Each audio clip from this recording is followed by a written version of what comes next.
सभी सम्मानित साथियों को सादर नमो बुद्धाय, जय भीम। मैं डॉक्टर डी.एन. बौद्ध आप लोगों को आज इस वीडियो के माध्यम से कि भारत में साइमन कमीशन क्यों बना, किस लिए बना और साइमन से डॉक्टर भीमराव अम्बेडकर साहब की कब कैसे मुलाकात होती है।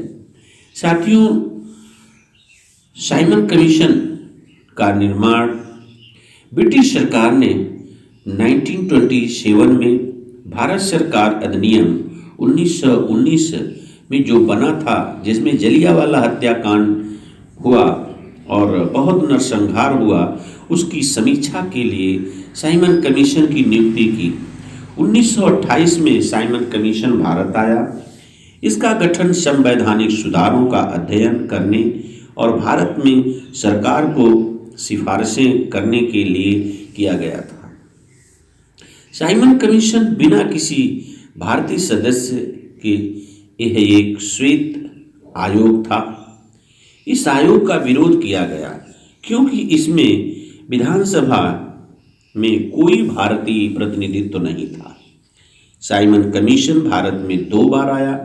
फरवरी मार्च 1928 में भारत आया था, अक्टूबर 1928 में भारत आया था, जिसमें 7 ब्रिटिश सदस्य थे।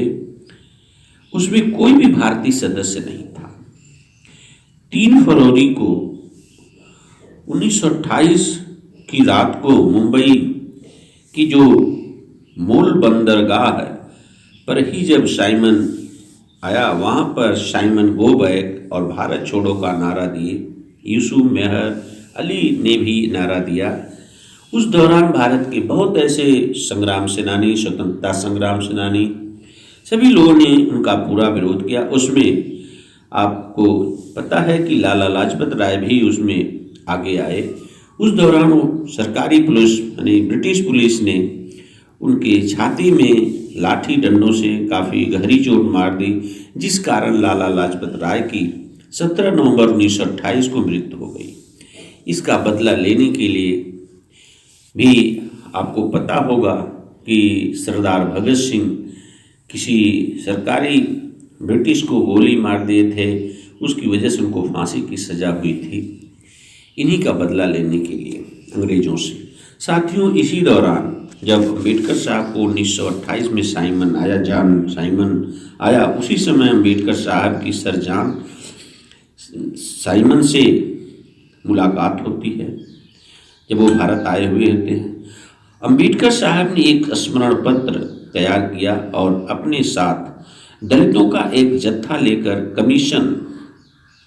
साइमन कमीशन के नेता जॉन साइमन से मिले। उन्होंने दलितों की दर्द भरी कहानी जॉन साइमन को सुनाई तो वे हैरान और दंग रह गए। क्या ऐसा भी भारत देश में हो रहा जो हमारे पीठ पीछे हो रहा? जॉन साइमन ने अंग्रेजों से वादा किया कि ये दलितों को पूरा न्याय दिलाएंगे, छुआछूत खत्म करी जाएगी, अछूतों और दलितों के प्रतिनिधि को मंत्रिमंडल में शामिल किया जाएगा, जिसमें अम्बेडकर साहब को शामिल किया गया। यह दोहरी गुलामी का जो आईना अम्बेडकर साहब ने, जो SC ST OBC बैकवर्ड समाज पिछड़े लोग झेल रहे थे दोहरी गुलामी, इस दोहरी गुलामी से निजात दिलाने के लिए अम्बेडकर साहब ने अंग्रेजों के सामने जो परिदृश्य रखा, उससे जो अंग्रेजों के आंख पर मोतियाबिंद की पट्टी थी वह खुल गई। इसी वजह से सर साइमन ने अम्बेडकर साहब से वादा किया कि मैं आपकी इस दुख दर्द भरी कहानी को सदा के लिए ख़त्म करूंगा। यहीं से बहुत सारे न्याय की जड़ डॉक्टर भीमराव अम्बेडकर साहब के कर कमलों अथक प्रयास से, सर जॉन की मेहनत से छूटा और बहुत बड़ा कल्याण हुआ। इन्हीं शब्दों के साथ सभी धम्म बंधुओं को यह बताना चाहता हूँ कि अधिक से अधिक इस BK महागुरु चैनल को शेयर करें, सब्सक्राइब करें, लाइक और कमेंट करें और बहुत सारे महापुरुषों के विचारों को सुने, समझें और अंत तक वीडियो जरूर देखें। सभी धम्म बंधुओं को नमो बुद्धाय, जय भीम, जय भारतीय संविधान।